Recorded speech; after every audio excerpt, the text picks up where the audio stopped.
Hello everyone, you are on the Mr. Octopus channel. Today you will find out how to use Venmo to pay at a store. Let's go. Open Venmo.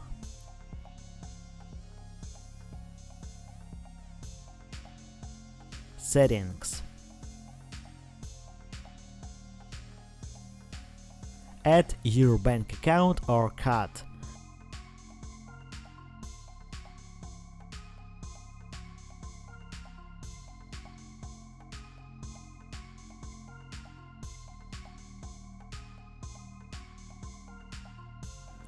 Look for signage about paying touch-free with PayPal and Venmo in stores.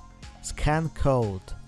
At checkout, scan the store's QR code. Confirm the total and select your favorite payment methods. Just like that, you're good to go. Or use Venmo card. Now you know how to use Venmo to pay at a store. Thanks for watching, don't forget to like and subscribe to the channel.